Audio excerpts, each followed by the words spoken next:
ദൈവ തിരുനാമത്തിൻ്റെ മഹത്വം. കർത്താവിനാൽ അനുഗ്രഹിക്കപ്പെട്ട ദൈവമക്കളെ, വളരെയേറെ പ്രാർത്ഥനയോടും ഉപവാസത്തോടും നോമ്പോടൊക്കെ കൂടി നമ്മൾ ഈ 3 ദിവസത്തെ നോമ്പ് നമ്മൾ അനുഷ്ഠിക്കുവാൻ തുടങ്ങുകയാണ്. ഏറ്റവും കൂടുതൽ ആളുകൾ നോക്കുന്ന നോമ്പാണിത്.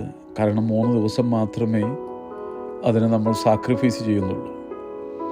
വിവിധങ്ങളായ നോമ്പുകൾ പരിശുദ്ധ സഭയിൽ പിതാക്കന്മാർ ക്രമീകരിച്ചിട്ടുള്ളത് ദൈവത്തോട് കൂടുതൽ അടുക്കുവാൻ വേണ്ടിയും നാം ദൈവത്തിൽ നിന്ന് അകന്നു മാറി സഞ്ചരിച്ച വഴികളെ അറിയുവാനും ഒപ്പം ആ വഴികളിൽ നിന്ന് പാപബോധ്യത്തോടു കൂടി വിശുദ്ധ കുമ്പസാരത്തിൻ്റെ അനുഭവത്തിലൂടെ ദൈവത്തിലേക്ക് അടുത്തില്ലുവാനുമാണ്.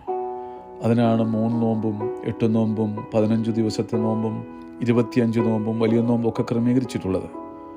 നമുക്ക് പ്രാർത്ഥിക്കുവാൻ സാധിക്കണം.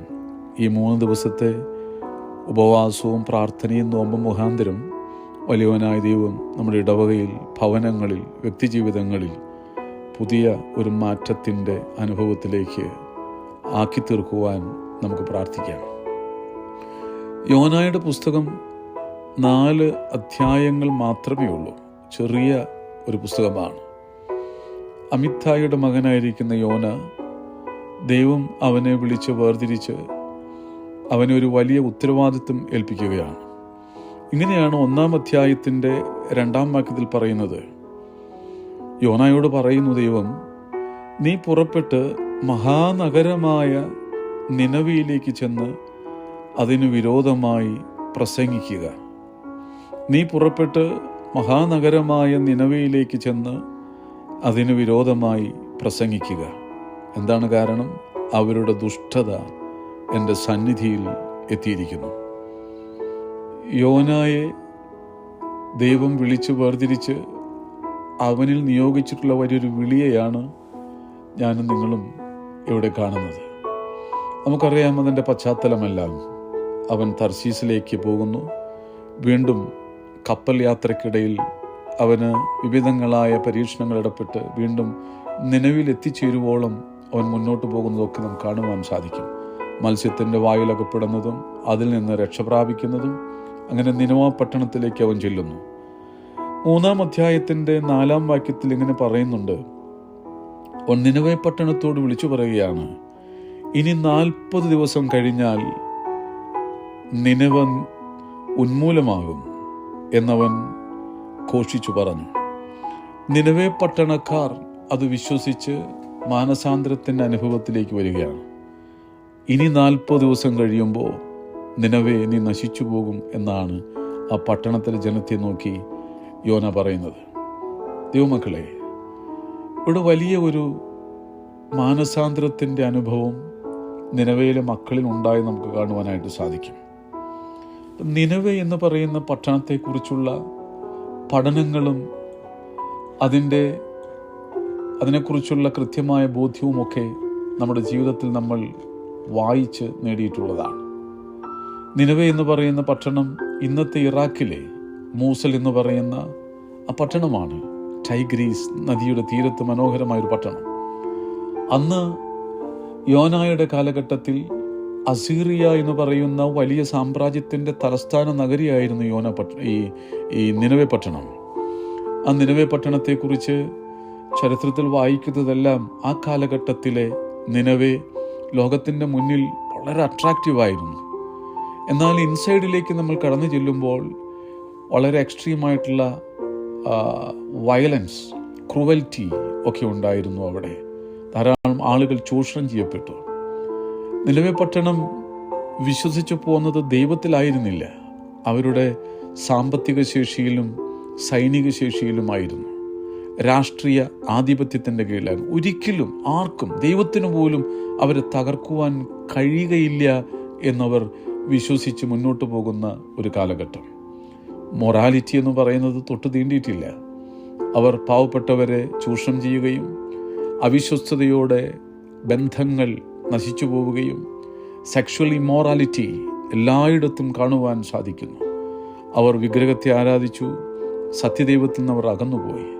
അങ്ങനെ വല്ലാതെ മുറിവേൽപ്പിക്കപ്പെട്ട ഒരു സമൂഹത്തിൻ്റെ നടുവിൽ വിമോചനത്തിൻ്റെ രക്ഷയുടെ ദൂതുമായി കടന്നു ചെല്ലുവാൻ യോനായെ തമ്പുരാൻ വലിയ നിയോഗം ഏൽപ്പിക്കുകയാണ്. ദൈവമക്കളിവിടെ യോന വിളിച്ചു പറയുന്നു, അല്ലയോ നിനവയിലെ മക്കളെ, ഇന്നേക്ക് 40 ദിവസം കഴിയുമ്പോൾ നിങ്ങൾ മാനസാന്തരപ്പെട്ടില്ലെങ്കിൽ നിനവെ പട്ടണം തകർന്നു പോകും എന്നാണ് പറയുന്നത്. ആധുനിക കാലഘട്ടത്തിൽ ജീവിക്കുന്ന ഞാനും നിങ്ങളും ഈ ഒരു ദൈവത്തിൻ്റെ വചനവും ദൂതുമൊക്കെ നമ്മുടെ വ്യക്തിപരമായ ജീവിതത്തിൽ മഹാനഗരമായ നിനവെ, ലോകത്തിൻ്റെ ആകർഷകങ്ങളിൽ ഒന്നായിരിക്കുന്ന, എങ്ങനെയാണ് ചരിത്രകാരന്മാർ പറയുന്നത്, ആ കാലഘട്ടത്തിൽ നിനവെ പട്ടണത്തിലേക്ക് ലോകത്തിൻ്റെ 4 ഭാഗത്തു നിന്നും ധാരാളം റിച്ചായിട്ടുള്ള ആളുകൾ കടന്നു വരികയും അവർ ഈ ലോകത്തിൻ്റെ സന്തോഷങ്ങളിൽ വല്ലാതെ ഭ്രമിക്കുകയും ആസ്വദിക്കുകയും ചെയ്തുകൊണ്ടിരുന്നൊരു കാലഘട്ടം എന്നാണ്. അതുകൊണ്ടാണ് സെക്ഷൽ ഇമ്മോറാലിറ്റി എന്ന് പറയുന്ന ആ ഒരു വലിയ പാപബന്ധിതമായ അനുഭവം നിനവെ പട്ടണത്തെ വല്ലാതെ ഗ്രസിച്ചിരുന്നു എന്ന് പറയുന്നത്. ഇവിടെ നിനവെ പട്ടണക്കാരോട് യോന ഇത് പറയുമ്പോൾ അവിടെ നമുക്ക് കാണുവാൻ സാധിക്കും, ദൈവമക്കളെ, അവർ ഒരിക്കലും യോനായുടെ ആ ഒരു വലിയ പ്രഘോഷണത്തെ, പ്രൊഫസിയെ അവർ ഒരിക്കലും നിരസിച്ചില്ല. They did not argue. അവർ യോനായോട് എതിർത്ത് നിൽക്കുകയല്ല ചെയ്തത്.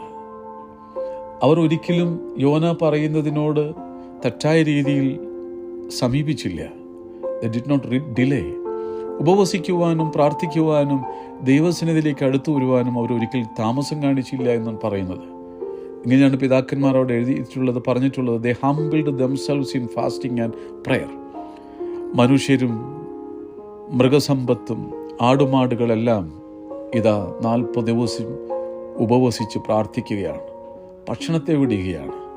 നമുക്ക് ഈ 3 നോമ്പിൻ്റെ പ്രഭാതത്തിൽ നമുക്ക് ദൈവസന്നിധിയിലേക്ക് അടുത്തിടുവാനായിട്ട് സാധിക്കണം. ഇന്നിൻ്റെ അനുഭവത്തിൽ നമ്മുടെ ജീവിതത്തിൽ ഈ യോന പ്രസംഗിച്ച നിനവെ പട്ടണത്തെ ഗ്രസിച്ചിരുന്ന ഏതെങ്കിലും പാപബന്ധിതമായ അനുഭവങ്ങൾ നമ്മുടെ ജീവിതത്തിലുണ്ടെങ്കിൽ നമുക്കൊന്ന് സമർപ്പിച്ച് പ്രാർത്ഥിക്കുവാൻ കഴിയണം. നമ്മുടെ ധനമോ നമ്മുടെ വ്യക്തിബന്ധങ്ങളോ രാഷ്ട്രീയ ബന്ധങ്ങളോ ഒന്നും നമ്മെ എന്നാളും കാത്ത് പരിപാലിക്കുമെന്ന് ഒരു നാളും വിശ്വസിക്കരുത്. ദൈവത്തെ ഭയപ്പെട്ട് അവനെ കീഴ്പ്പെടുവാൻ തക്കവണ്ണം മുന്നോട്ട് പോകുവാൻ 3 നോമ്പ് നമ്മെ വിളിക്കുകയാണ്. ഇങ്ങനെയാണ് പറയുന്നത്. 1-ാം അധ്യായത്തിൽ നമ്മൾ കേട്ടല്ലോ, മഹാനഗരമായ നിനവയിലേക്ക് ചെന്ന് അതിന് വിരോധമായി നീ പ്രസംഗിക്കണം. എന്താണ് അതിന് കാരണം? അവരുടെ ദുഷ്ടത എൻ്റെ സന്നിധിയിലെത്തിയിരിക്കുന്നു. ദൈവമക്കളെ, ഈ പ്രഭാതത്തിൽ നമുക്ക് പ്രാർത്ഥിക്കാം. നമ്മുടെ വ്യക്തിബന്ധങ്ങൾ, നമ്മുടെ ജീവിതത്തിൻ്റെ ഓരോ മേഖലയിലും ദൈവത്തെക്കാൾ അപ്പുറത്ത് നമ്മൾ അഹങ്കാരത്തോടെ കൊണ്ടു നടക്കുന്ന എന്തെങ്കിലുമൊക്കെ ഉണ്ടെങ്കിൽ അതിനെ കൈവിടാം.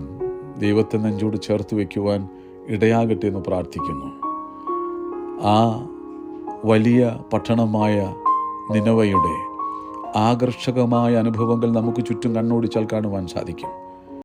എന്നാൽ അതിൽ നിന്നെല്ലാം മാറി ദൈവവൈതലായി യോനയുടെ വാക്കുകൾക്ക് ചെവി കൊടുത്ത് നമുക്ക് നമ്മെ തന്നെ കീഴ്പ്പെടുവാൻ നമുക്ക് സാധിക്കണം.